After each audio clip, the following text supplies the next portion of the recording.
transition to sound in film. The shift from silent to sound film at the end of the 1920s marks, so far, the most important transformation in motion picture history.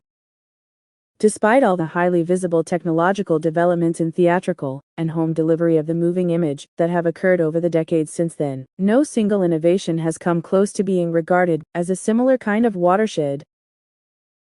In nearly every language, however the words are phrased, the most basic division in cinema history lies between films that are mute and films that speak.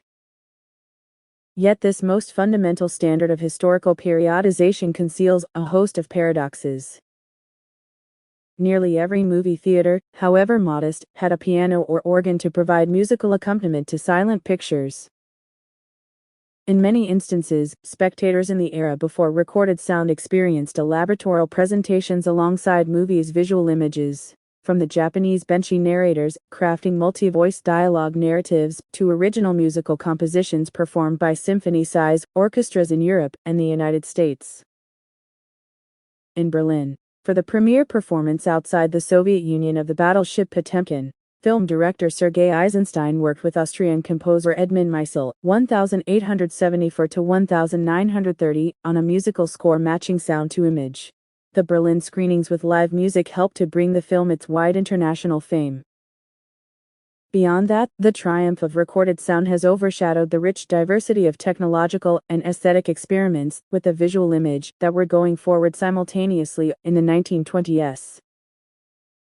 New color processes, larger or differently shaped screen sizes, multiple screen projections, even television, were among the developments invented or tried out during the period, sometimes with startling success. The high costs of converting to sound and the early limitations of sound technology were among the factors that suppressed innovations or retarded advancement in these other areas.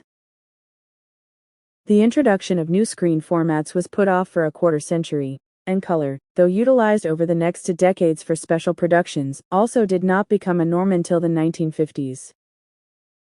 Though it may be difficult to imagine from a later perspective, a strain of critical opinion in the 1920s predicted that sound film would be a technical novelty that would soon fade from sight, just as had many previous attempts, dating well back before the First World War, to link images with recorded sound. These critics were making a common assumption that the technological inadequacies of earlier efforts, poor synchronization, weak sound amplification, fragile sound recordings would invariably occur again.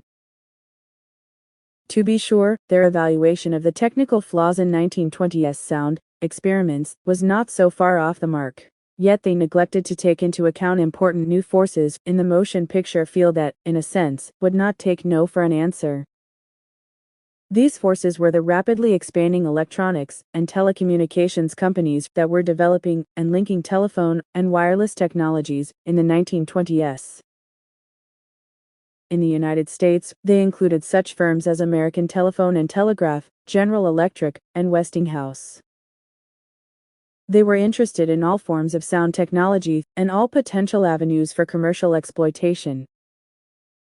Their competition and collaboration were creating the broadcasting industry in the United States, beginning with the introduction of commercial radio programming in the early 1920s. With financial assets considerably greater than those in the motion picture industry, and perhaps a wider vision of the relationships among entertainment and communications media, they revitalized research into recording sound for motion pictures. In 1929, the United States motion picture industry released more than 300 sound films, a rough figure, since a number were silent films with music tracks or films prepared in dual versions to take account of the many cinemas not yet wired for sound. At the production level, in the United States the conversion was virtually complete by 1930. In Europe it took a little longer, mainly because there were more small producers for whom the costs of sound were prohibitive, and in other parts of the world problems with rights or access to equipment delayed the shift to sound production for a few more years, though cinemas in major cities may have been wired in order to play foreign sound films.